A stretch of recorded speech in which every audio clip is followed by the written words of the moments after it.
The way I work with realtors to make their lives easier, I really focus on making sure the client understands everything they need to in the simplest form possible, from what they're qualified for in terms of credit, income, assets, how that all works. Very simple. Can they qualify for a loan and how much? And then also, what documents do we need? By the time we're submitting offers, that's already been completed. There's no questions left about their qualifications. And it's just one more box that the realtors don't have to worry about checking in the process. So we compile a lot of 5-star reviews. We get a ton of 5-star reviews mainly through just following through, just doing a really good job. Being available 24/7 is very important. Being able to, like I mentioned earlier, just do all the work up front. But another piece of it is we ask them. Once we do a good job, we say, hey, what could we have done better? And it usually results in a 5-star review. There's a lot of different home loan options out there. There's conventional, FHA, VA. There's some different types of loans for investors and for self-employed folks that might not fit in that narrow box for a conventional or FHA loan. But what determines what's going to be the best loan for you really comes down to your credit score and the type of income you have. Whether that's if you're self-employed, if you're W-2, if you're a salesperson and you have commissions each month, there's a different calculation that come with each different type of loan program. In 2026, renting versus owning, it's the same advice I would give to you in 2016, 2006, 1996, and 2036 and beyond. Are you ready? Doesn't matter about the market. Ignore the market. Are you ready to buy a home?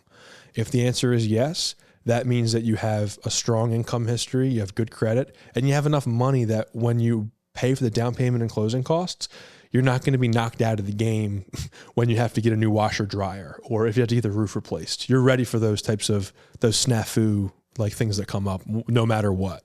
So with refinancing, it's really important to keep in mind what's the benefit you're getting from it, whether it's saving in a monthly payment, whether it's saving in interest over the life of the loan, paying off the loan quicker.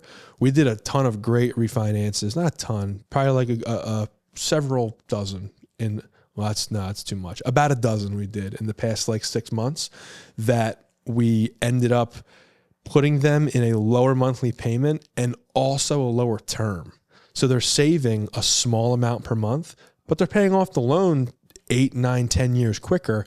And that comes with a lot of interest savings. You can qualify for a mortgage on maternity leave. We have one of those deals happening right now. The way that you qualify for it is we just have to document your income from a short-term disability perspective and what your company is going to pay you if they are covering some type of surplus on top of that. We just got to confirm with your employer what that ability looks like, and also when you're going to be returning back to work. So that's true for just about any short-term disability situation.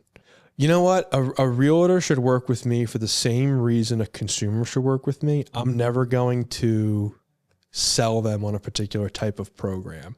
If another competitor of mine has a better offering, I'm going to make a referral to them. And that's something that I really stick true to.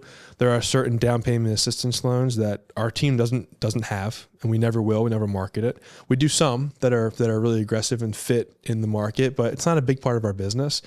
Really, if you're a real estate agent, whether you're new to the business or have been doing it for 10 years, 20 years, you'd want to connect with someone like me because I know how this mortgage side of the business works. What's going to get your client the most bang for your buck? If it's with me, I'm so happy it is. But if it's not, I'll tell you. Sometimes there's loans that are too big, like that I don't really work with. Jumbo mortgages. Local banks are better at those types of programs. Like I mentioned before, down payment assistance. Down payment assistance is something that we can do, but there's some better options out there for people. And being able to get your client with someone, or we can take care of it ourselves, to where you're going to have a 5-star experience. That's important. You should always work with a local loan originator, whether they're a broker, a direct lender, whatever the case is, they have to be local.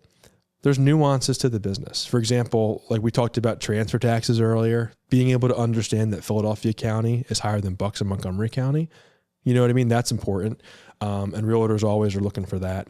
Another piece of it is different inspections that come up in different areas. You got to be able to deal with that. Like there's moisture in every basement in Philadelphia. If you're doing an FHA loan and you're doing a loan in Philly for an FHA, that's going to get called out sometimes. And being able to deal with that's super important. There's a lot of septic tanks buried in yards in places like Humeville and Fairless Hills and Levittown. Being able to know that if it comes up is important. It's important for the realtor, but it's also important for the mortgage person to understand that too, just sort of to tie everything together.